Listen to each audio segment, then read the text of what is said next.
Kalo, pasok. Matinding habulan pa yung nangyari dito, Mike, dahil sa matapos siyang masagasaan yung mag-ama at patay nga yung bata, ni hindi tumigil itong kulay itim na adventure with plate number Whiskey Sierra Whiskey 194 at buti na lamang ay na-tiyempo na nagpapatrolya itong si Police Officer 1 Rafael Buco ng motorcycle unit itong MPD at nagawa nitong habulin ang suspect na itong suspect driver na si Eduardo Hernandez at alam mo Mike kung saan pa inabot ito? Palanan, Makati City. Makulayo Palanan, Makati City. Sa bandang Bundian na yun Mula doon sa dito sa pinagganapan nga ng krimen dito sa panulukan ng Osmeña Highway at San Andres Street. Doon pa umabot, napakalayo at winawangwangan na ito, hindi pa rin tumitigil at hanggang sa ito'y maabutan at hinarang na at pinabalik kung saan nangyari itong ang krimen at pilit pa rin dumidepensa itong si Hernandez na nakagutaw kaya't hindi niya namalayan na inabot niya na yung bata. Ngayon ay nasa pinipigil pa rin ito ng pulisya at ipagharap ng reckless imprudence resulting to homicide and physical injury. Wala bang patong na parusa sa nagmamaneho at makakapatay ng ganyan na nakainom? Kalo?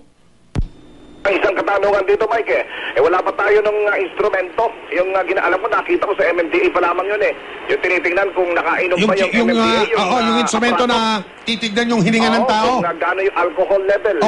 Sa ibang bansa, meron gano'n Kung may alcohol, wala. Ewan ko dito siguro. Sa ibang bansa, bit-bit yun ang polis sa mga patrol car nila Tapos patatayuin ka pa nun, Mike. Pero meron daw mga paraan para malaman kung nakainom ang isang nagmamaneho o hindi. Yung pinalalakad siya, kung tuwid yung lakad niya, yung paa niya sa magkakaharap-harap. O kaya pahawakan yung dalawang tenga. Ayan. At may mga ganyan mga paraan. Wala bang pulis dyan?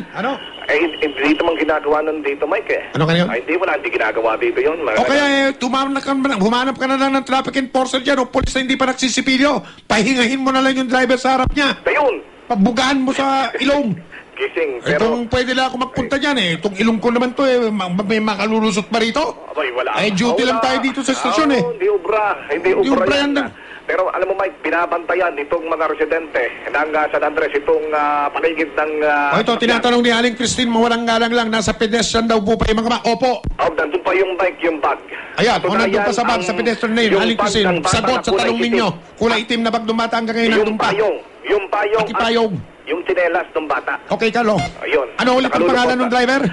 Para malaman ng mga kamag-anak. Alam naman ng mga kamag-anak niya. Ang pangalan po, kayong mga kamag-anak ni Hernandez? Eduardo Hernandez. Eduardo Hernandez, tiga saan yan? Hindi na nabanggit kung tagasan siya. Nagmamaneho po ng kulay itim na na Mitsubishi Adventure. Mitsubishi Adventure, nakapatay po yan ng 12 anyos na bata. Nakainom po yung kamag-anak yung yan. Nakainom. Sabi kanya, hindi naman siya lasing.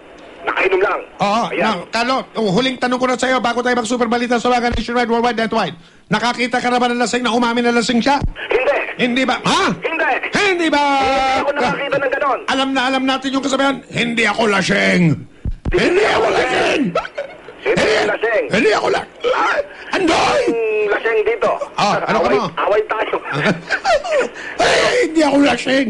Nakakita ka naman ng tao nagsabi, ay, lasing ako. Pero Mike, ang isang nakakalungkot na balita dito, nag-iisang anak, itong 12 years old, araw-araw hinahatid ng ama para makapasok lang. Ano ba yan? Pribado ba yan? Nag-text dito si Aling Connie, sabi daw ng ibang impilan, taxi daw yan Taxi nga ba yan? Taxi, Mike. Nakita mo yung sasakyan? Privado. Privado po yan. Privado po, Aling Connie. Okay. Dito yung taxi na bumabiyahe ng Cavite, hindi.